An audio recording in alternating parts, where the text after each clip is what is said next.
Do not be deceived by that BMW that you may drive. Do not be deceived by the bungalows that you may live in, the beautiful clothes that you may wear. Do not be deceived by this dunya. Why?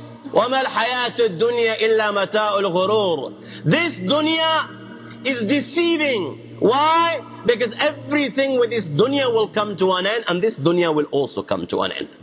Abu Abdullah Muhammad ibn Ahmad al-Qusri relates that in Istanbul there was a governor, he died. They dug a grave for him. When they were on the verge of lowering this body inside the grave, do you know what they saw inside the grave?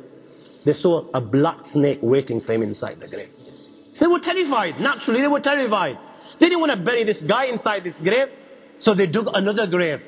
Now they've spent hours digging the second grave. They're on the verge of lowering the body inside the grave, and you know what? The same snake they saw in the first is waiting in the second. They dig a third grave. When they're on the verge of lowering this grave, all of a sudden, out of the blue, they find the same black snake inside the grave. The narration says that on that day, they dug about 30 graves. Every time the grave was dug, and they were on the verge of lowering this body inside the grave, they would find the same black snake waiting. Where are you going to hide? It doesn't come any clearer than this. Where are you going to hide? Allah. You know, even when you've gone 6 foot under, you can't get away. You've left the dunya and you've gone 6 foot under and you think you've got away with it. This is where it will begin. You know, fed up after digging so many graves, they consulted the ulama. What should we do with this person? May Allah protect us. They said, you know what? Just bury him inside the grave.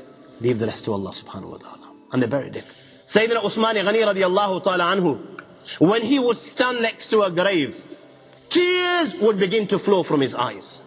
And the people would say to Usman Ghani, "Oh Uthman, the mention of Jannat and Jahannam is made, yet you don't cry when the mention of the grave is made. Oh Uthman, you cry so much that your blessed beard becomes wet." Sayyidina Usman Ghani radiallahu ta'ala anhu responded, "O Muslimano, I've heard Nabi Kareem sallallahu alayhi wa sallam say, Qabr, the grave, is the first stage of the stages of the hereafter, of the akhirah. Whoever succeeds at the stage of the grave, he will find that every stage that is coming thereafter will be easy for him till he will enter paradise. But if he doesn't succeed at this stage inside the grave, he will find that every stage that is to come thereafter, the plane of resurrection, the accountability, and then Jannah and Jahannam, he will find that every stage thereafter will be zillions and zillions of times more difficult.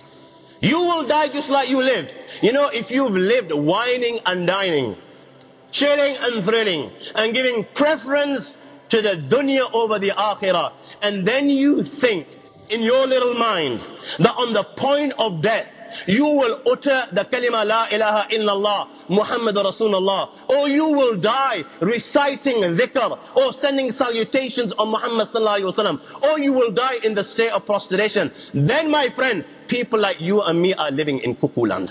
We're living in cuckoo land. My friend, even now you have time. Refrain from sin. Come to Allah and His Rasul. You still have time. This is what Allah gives us the reminders.